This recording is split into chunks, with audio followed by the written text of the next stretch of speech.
அன்புள்ளம் கொண்ட VR TV நேயர்களே, திருவரங்கம் ஸ்ரீ ரங்கநாத துணையுடனும் பழனி ஸ்ரீ பாலசுப்ரமணியர் அருளுடனும் நான் உங்கள் ஜோதிடர் வெங்கடேஸ்வரன். இப்ப நம்ம எதை பத்தி பார்க்க போறோம்னா, சுக்கிர பெயர்ச்சியை பத்தி பார்க்க போறோம். சுக்கிரனானவர் சித்திரை 6க்கு பின் மேச ராசியிலிருந்து ரிஷப ராசிக்கு தன் சொந்த வீட்டுக்கு போறார், ஆட்சி நிலையில இருக்கார் அப்படிங்கிறத சொல்லலாம். இந்த அமைப்பானது எந்த மாதிரியான மாற்றங்களை பொதுவா தரும்னு பார்த்தா, டெக்னாலஜி ரிலேட்டடா வளர்ச்சி. ஏன்னா சுக்கரனாவே நம்ம யூஸ் பண்ற செல்லுல இருந்து, ஆக்சசைஸ்ல இருந்து, ஏசில இருந்து, இந்த மாதிரி நம்ம மனுஷனை சௌரியமா வச்சுக்கிற அனைத்து விஷயங்களுமே சுக்கிரனை தான் குறிக்கும் அப்படிம்பாங்க. சோ இது சம்பந்தப்பட்ட விஷயங்கள்ல நல்ல முன்னேற்றத்தை காணலாம். நாடு ரீதியாவே சொல்லணும்னா ஐடி துறை, குறிப்பா ஐடியால தான் நம்ம எல்லாமே இருக்கோம் அப்படிங்கிற மாதிரி சொல்றாங்க. சோ அந்த ஃபீல்டுல இருக்கிறவங்களுக்கு சூப்பரா இருக்கும். நிறைய யூடியூப் வீடியோல எல்லாம் பார்ப்போம், இந்த வேலை போக போகுது, ஏஐ வந்தனால அதாக போகுது இதாக போகுது அப்படின்ட்டு. அந்த பயம்லாம் இல்லை. புதிய வேலை முயற்சிகளும் உருவாகும், புதிய புதிய வேலை திட்டங்களும் கிடைக்கும் அப்படிங்கிறத சொல்லலாம். சரிங்களா? அதே மாதிரி நகை விற்பனையாளர்களுக்கு நல்ல முதலீடு கிடைக்கும். நல்ல முதலீடு கிடைக்கும்னா என்ன? ஒண்ணு, தங்கத்தோட விலை ஏறும், இல்லையா தங்கத்தோட விலை இறங்குறனால மக்கள் அதை அதிகமா வாங்குவாங்க அப்படிம்பாங்களா. சித்திரை 6க்கு பின் இதெல்லாம் நடக்கும், நீங்க பார்க்கலாம். அதாவது தங்கத்தோட விலை 1க்கு 2 ஏறி போகும். இப்படி ஏறினாலும் அவங்களுக்கு லாபம் தான், இல்லையா? தங்கத்தோட விலை இறங்கினால திரும்பி எப்படி இதை நம்ம வாங்குறது அப்படின்னு மக்கள் ஆர்வப்பட்டு வேகமா வாங்குவாங்க. சோ சுக்கிரன் ஆச்சுங்கிறனால எல்லார்ட்டையும் நகை இருக்கணுங்கிற அமைப்பு இருக்கிறனால, நான் 2வதா சொன்னேன் பாத்தியா, தங்கத்தோட விலை இறங்குறதுனால வருமானம், அந்த அமைப்பை கொடுக்கும் அப்படிங்கிறத சொல்லலாம். சரிங்களா? சோ இந்த மாதிரியான மாற்றங்கள் கிடைக்கும் அப்படிங்கிறத சொல்லலாம். அதே மாதிரி வசதி வாய்ப்புகள் நிறைய உருவாகிற மாதிரி அமைப்புகள் அனைவரோட வீட்டிலும் நடக்கும். காரணம் என்ன? சுக்கிரன்ங்கிறனால திருமண அமைப்பு, திருமணம் சம்பந்தப்பட்ட விஷயங்கள் எல்லாமே பொதுவா அதிகமா நடக்கும், அதிகப்படியான மகிழ்ச்சிகரமான விஷயங்கள் நடக்கும் அப்படிங்கிறத சொல்லலாம். சரிங்களா? இது பொது பலன். இந்த மாசத்துக்கு எல்லாருக்கும் எப்படி இருக்கும், இன்னும் குறிப்பா சொன்னா இந்த சுக்கிர பயிற்சியில எப்படி இருக்கும் அப்படிங்கிறத பத்தி. இப்ப வாங்க 12 ராசிகளுக்கும் எப்படி இருக்கும் அப்படிங்கிறத பார்ப்போம். கடகராசி என்பர்களே, ராசிக்கு 11ஆம் இடத்தில் சுக்கிர பகவான் சஞ்சரிக்கிறார் அப்படிங்கிறத ஞாபகத்தில் வச்சுக்கணும். இந்த அமைப்பு உண்மையிலே வருமானத்துக்கு எந்த குறையும் இருக்காது அப்படிங்கிறத சொல்லலாம். 2ஆம் இடத்தில் கேது இருப்பதை மட்டும் கொஞ்சம் கவனத்துல இருக்கணும். இது என்ன செய்யும்னா, வரக்கூடிய வருமானத்தை உங்க வாயாலே கெடுத்துக்கும். லாபஸ்தானத்துல சுக்கிரன் ஆட்சி பலம், 10ஆம் இடத்துல சூரியன் உச்ச பலம். அப்படிங்கும் போது கண்டிப்பா இந்த நேரத்துல தொழில்துறையிலையும் வேற ஏதாவது சார்ந்த துறைகளையும் எது வேணாலும், இப்ப வேலை பார்க்குற அமைப்பா இருக்கட்டும், பணம் வரக்கூடிய அமைப்பு, ஒரு தொழிலோ வேலையோ இல்லாட்டி ஏதோ கமிஷனோ கூட்டோ ஏதோ ஒண்ணு, எந்த ஒரு அமைப்பா இருந்தாலும் பணம் வரக்கூடிய அமைப்புல இருக்கீங்க அப்படிங்கிறதுதான் உண்மை. ஆனா இந்த 2ஆம் இடத்துல இருக்க கேது இருக்கு பாத்தீங்களா, வாய இந்த பெருமிதமா நான் ஏமாந்தத்தனமா இருக்கேன் அப்படின்னு வாயில சொல்வீங்க நீங்க. அப்படி இருக்கிறதுனாலே நீங்க இந்த மாதிரி நிறைய பிரச்சனைகள்ல மாட்டுவீங்க. அதாவது பணம் வரக்கூடிய பணத்தையும் வேண்டாம் அப்படின்னு சொல்லிடுவீங்க அப்படிங்கிற அமைப்பு. சரிங்களா? இந்த ஒரு விஷயம் மட்டும்தான் உங்களுக்கு பாதிப்பு ஒழிய மற்ற எந்த ஒரு பாதிப்பும் இல்லை அப்படிங்கிறத சொல்லலாம். அதே மாதிரி 8ஆம் இடத்துல ராகு இருக்கிறத மறக்கக்கூடாது. என்னதான் பாதிப்பு இல்லைன்னு நாங்க சொன்னாலும் 8ல 12ல என்ன கிரகங்கள் இருக்கு, 6ல என்ன கிரகங்கள் இருக்குன்னு பார்த்துக்கணும். 8ஆம் இடத்துல இருக்கிற ராகும் 12ஆம் இடத்துல இருக்கிற குருவும் உங்களுக்கு எப்பவுமே சிக்கலை தந்துக்கிட்டே இருக்கும். அதுவும் குருவும் இன்னும் கொஞ்சம் நாள்ல பயிற்சி ஆடுவார், ராசிக்கு வந்துடுவார், உச்ச குலத்துல இருக்காரு. அதனால எல்லாமே நிவர்த்தி ஆகும், நல்லா இருக்கும், சூப்பரா இருக்கும் அப்படிங்கிறதே சொல்லலாம். சரிங்களா? மற்றபடி ராகு 8ஆம் இடத்துல இருக்கிறதுனால வெளிநாட்டுக்கு இந்த காலகட்டத்துல போறதை கொஞ்சம் தவிர்த்துக்கிறது நல்லது. எப்பவுமே ராகு வெளிநாட்டு கிரகம் தான். ஆனா தற்காலிகத்துக்கு 10ஆம் இடத்துல சூரியன் உச்சமா இருக்கும் போதுல சொந்த தொழில் அப்படிங்கிற ஒரு விஷயத்த மட்டும்தான் அவர் ஏற்பாடு பண்ணுவாரே ஒழிய வெளிநாடுங்கிற விஷயத்த ஏற்பாடு பண்ண மாட்டார். அதே மாதிரி 10ஆம் அதிபதினு சொல்லக்கூடிய செவ்வாயின் சனியோட சேர்ந்து இருக்கிறதுனால தொழில்ல பல வேலையாட்களை வச்சு, இல்ல கூட்டு தொழில் மாதிரி அமைச்சுக்கிட்டு 4-5 பேர் சேர்ந்து செய்யற வேலையா நீங்க இந்த காலத்துல செய்வீங்க. அது மூலியமா பன்மடங்கு வருமானத்தை ஈட்டிக்குவீங்க அப்படிங்கறதுதான் சொல்லுவாங்க. சரிங்களா? மற்றபடி எந்த ஒரு பாதிப்பும் இல்லை. வெளிநாட்டுக்கு போகணும்னு நினைச்சீங்கன்னா பணம் கொடுத்துருவீங்க, ஒண்ணு காலதாமதமாகும், கொடுத்த இடத்துல எந்த ரெஸ்பான்ஸும் இருக்காது, அவங்க மேல சண்டை போடுற மாதிரி பிரச்சனை வர மாதிரி உள்ள சூழ்நிலைகள்லாம் இங்கே தான் பண்ணுவீங்க, இல்லாட்டி அவங்க ஏமாத்துறதுக்கும் வாய்ப்பு இருக்கு. ஏன்னா ராகு ஏமாத்த தயங்காது அப்படிங்கிறது தான் உண்மை. சரிங்களா? அதே மாதிரி ட்ரேடிங் பண்றேன், பணம் சம்பாதிக்கிறேன், பிசினஸ் ஆன்லைன்ல பிசினஸ் பண்றேன், ஆன்லைன்ல அதை பண்றேன், ஆன்லைன்ல இதை பண்றேங்கிறத இந்த காலகட்டத்துல நீங்க செய்யவே வேண்டாம். 2ஆம் இடத்துல கேது, 8ஆம் இடத்துல ராகு, 9ஆம் இடத்துல நீச்ச புதன். ஸோ புதன் இருந்தா தான் எதுவுமே.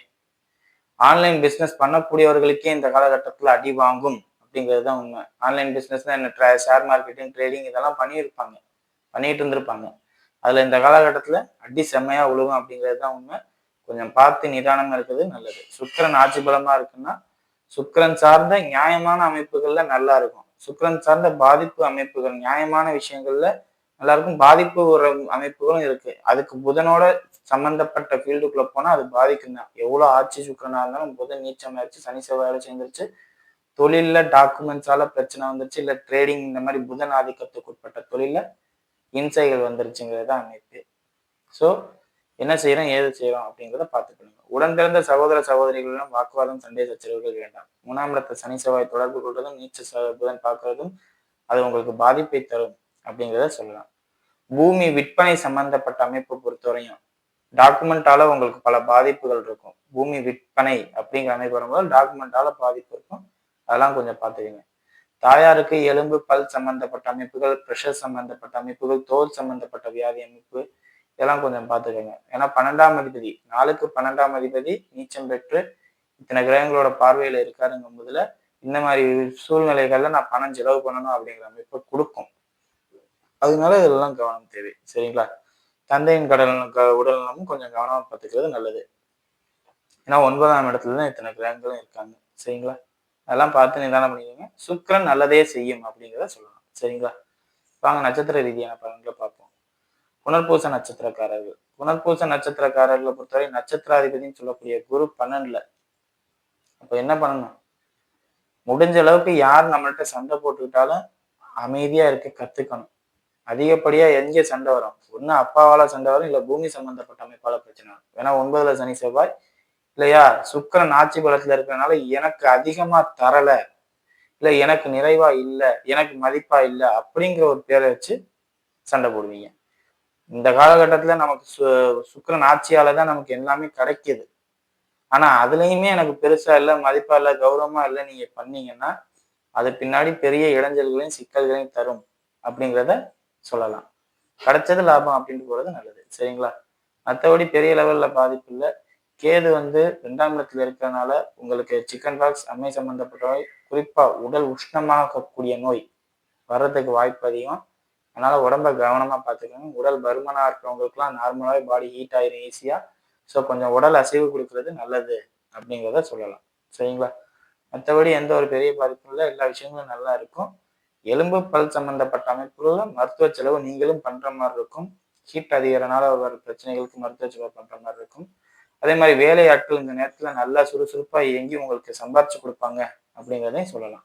ஏன்னா சனியோட செவ்வாய் சேர்ந்திருக்கிறது அந்த வேலையாட்களை பொறுத்தவரை நல்ல அமைப்பை கொடுக்கும் அப்படிங்கிறத, நல்ல ஃபோர்ஸான வேலையாட்கள் அப்படிங்கிற மாதிரி அமைப்பை கொடுக்கும் அப்படிங்கிறத சொல்லலாம். சரிங்களா? மற்றபடி எந்த ஒரு பாதிப்பும் இல்லை, எல்லாம் நல்லா இருக்கு அப்படிங்கிறத சொல்லலாம். அடுத்தது பூச நட்சத்திரக்காரர்கள். பூச நட்சத்திரக்காரர்களை பொறுத்தவரை நட்சத்திராதிபதி சனியோடு செவ்வாய் சேர்ந்திருக்கிறார். சுக்கிரன் 11ஆம் இடத்துல ஆட்சி பலத்துல இருக்கார். ஸோ இந்த அமைப்பு எப்படின்னா, குழந்தைகளால் ஆதாயம், பூர்வீக சொத்துக்களால் ஆதாயம், குலதெய்வ வழிபாட்டினால் ஆதாயம், காதல் சம்பந்தப்பட்ட அமைப்புகள்ல எந்த ஒரு பிரச்சனையா இருந்தாலும் அந்த பிரச்சனைய ஃபேஸ் பண்ணி ஜெயிப்பீங்க. ஏன்னா 11ஆம் அதிபதி ஆட்சி ஜெயிப்பீங்க, அதுல எந்த மாற்றமும் இல்லை. ஸோ ஃபேஸ் பண்ணி ஜெயிக்கும் போதுல எல்லாமே நல்லா இருக்கும் அப்படிங்கிறத சொல்லுவேன். சந்திராஷ்டமம் வர காலகட்டத்துல மட்டும் கொஞ்சம் கவனமா இருங்க. ஏன்னா சந்திராஷ்டமம் வரும்போது சந்திரன் ராகு இணைவுனாவே உங்களுக்கு மனக்குழப்பங்கள், மன பயமும் அதிகமாகும். அப்படி வந்துச்சுன்னா என்ன ஆகும்? தேவையில்லாத விஷயங்கள்ல துணிஞ்சு இறங்குறதுல முட்டாள்தனமா மாட்டிக்குவீங்க. ஸோ அந்த மாதிரி முட்டாள்தனமா இறங்குற விஷயங்கள்ல மட்டும் கவனமா இருக்கிறது நல்லது அப்படிங்கிறத சொல்லலாம். சரிங்களா? அதே மாதிரி தாயாருடைய உடல்நிலை இந்த காலகட்டத்தில் கொஞ்சம் கவனமா பார்த்துக்கணும். 4க்கு 8ஆம் இடத்துல உங்களுக்கு இருக்கு அப்படிங்கிறதான் கணக்கு வைக்கணும். அதே மாதிரி உடன் பிறந்த சகோதரர்களிடம் தேவையில்லாத வாக்குவாதம், அண்டர்ஸ்டாண்டிங் இதெல்லாம் பிரச்சனை மேல பிரச்சனை வந்துகிட்டே இருக்கும் அப்படிங்கிறத சொல்லலாம்.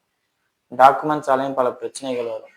குறிப்பா டாக்குமெண்ட்ஸாலையும் மொபைல் ஃபோன் உடையிறது, மொபைல் ஃபோன் காணா போறது, லேப்டாப் உடையிறது, லேப்டாப் காணா போறது, வீட்டுக்கு தேவையான அடிப்படை ஆக்சசரிஸ் எல்லாமே காணாம போறது, இல்லாட்டி வேலை செய்யாம போறது, இந்த மாதிரி அமைப்புகள் நடக்கும் கடகராசினருக்கு.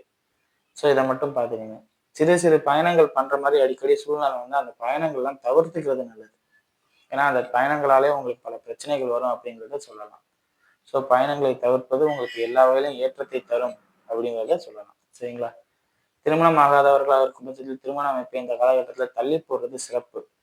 ஏன்னா ராசிக்கு 7ஆம் அதிபதி செவ்வாயோட சேர்றார். காதல் திருமணம் நடக்கும். அப்பா அம்மா மீறிய திருமணம் நடக்கும், பிரச்சனைக்குரிய திருமணங்கள் நடக்கும். ஆனால் நல்ல சந்தோஷமா வாழக்கூடியவர்களுக்கு இந்த காலகட்டத்துல திருமணம் கொஞ்சம் தள்ளி போகும். காரணம் என்ன? சனி செவ்வாய் சேர்க்கை நல்ல திருமண வாழ்க்கை கொடுக்காது அப்படிங்கிறது தான் யதார்த்தமான உண்மை. ஸோ இது கொஞ்சம் தள்ளி போகும் உங்களுக்கு. ஜனனகால ஜாதகத்துல 7ஆம் இடம் சுத்தமா இருக்கிறவங்களுக்கு நல்லா இருக்கும். அதாவது தள்ளி போகும் அப்படிங்கிறத சொல்லலாம். சரிங்களா? அடுத்தது ஆயில்ய நட்சத்திரக்காரர்கள். ஆயில்ய நட்சத்திரக்காரர்களை பொறுத்தவரைக்கும் கணவன் மனைவி பிரச்சனை தீ மாதிரி இருக்கும். பயங்கர பவர்ஃபுல்லா வெடிக்கும். ஏன்னா யாரு 7ஆம் அதிபதியோட சேர்றது? செவ்வாய். நீச்ச புதன். நீச்ச புதன்னா என்ன? புரிஞ்சுக்க மாட்டாங்க. செவ்வாய்னா என்ன? அடிச்சப்ப தான் பேசுவாங்க.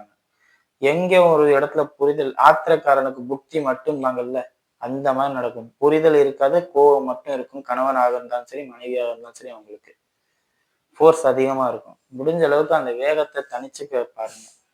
அமைதியா இருந்தாவே பல பிரச்சனைகளுக்கு தீர்வு வரும் அப்படிங்கலாம். அதுக்காண்டி என்னை அடிக்கிறாரு, நான் என்ன வேடிக்கையா பார்க்க முடியும் அப்படின்னு சொன்னா, அடிக்கிறதுனால எங்கேயாவது வெளியில போயிருங்க. கோவம் அந்த அளவுக்கு அவங்களுக்கு வருதுன்னா நீங்க வெளியில போய் கொஞ்ச நாள் ரெஸ்ட் எடுங்க. அப்பா அம்மா வீட்டுக்கு போங்க, இல்லாட்டி ஃப்ரெண்ட்ஸோட சுத்துங்க, கொஞ்சம் ஃப்ரீயா இருக்கிங்க அப்படிங்கிறது தான் சொல்லுவேன். வேற எதுவும் பெரிய லெவல்ல ஒரு சொல்யூஷன் கொடுக்க முடியாது இந்த அமைப்புக்கு. நிறைய பேர் வீட்டுல டைவர்ஸ் வாங்குற அளவுக்கு பிரச்சனைகள் வர்றதுக்கு காரணமே இந்த புதன் சனி செவ்வாய் சேர்க்கல. லீகலா நான் பிரிகிறேன் அப்படிங்கிற ஒரு கணக்கு. 2ஆம் இடத்துல கேதுவும் இருக்கு. ஸோ இதெல்லாம் கொஞ்சம் பார்த்துக்கணும். சரிங்களா? தொழிலை பொறுத்தவரையும் கொஞ்சம் சிக்கனமா, மந்தமா, ரொம்ப இழுபறியா இருக்கும். இன்னும் சொல்ல போனா கூட்டாளிகளே இந்த நேரத்துல உங்களை அமுக்கலாம் வாய்ப்பு இருக்கு. எந்த கூட்டாளியுமே கடைசி வரை நல்ல முறையில பண்ணுவாங்க அப்படிங்கிறத யாரும் சொல்ல முடியாது. ஸோ கூட்டாளிகளிடமும் வேலைக்காரர்களிடமும் உங்களை யாரெல்லாம் தூக்கி விடுறாங்க அப்படின்னு நினைச்சிட்டு இருக்கீங்களோ அவங்கள்ட்ட எல்லாம் கொஞ்சம் கவனமா ஜாக்கிரதையா இருக்கிறது நல்லது. 11ஆம் இடத்துல சுக்கிரன் ஆட்சி பலத்திலே இருந்தாலும் அது உங்களுக்கு செலவை வைக்கும், விரயத்தை ஏற்படுத்தும், மனசை வேதனைப்படுத்தும் அப்படிங்கிறது தான் யதார்த்தமான உண்மை. சரிங்களா? வீடியோ இப்பதான் ஃபர்ஸ்ட் டைம் பார்க்கறதா லைக் பண்ணுங்க, ஷேர் பண்ணுங்க, கமெண்ட் பண்ணுங்க. சேனலை மறக்காம சப்ஸ்கிரைப் பண்ணுங்க. எதுவும் ஜோதிட ஆலோசனைக்கு கீழே உள்ள நம்பருக்கு கால் பண்ணுங்க. நன்றி.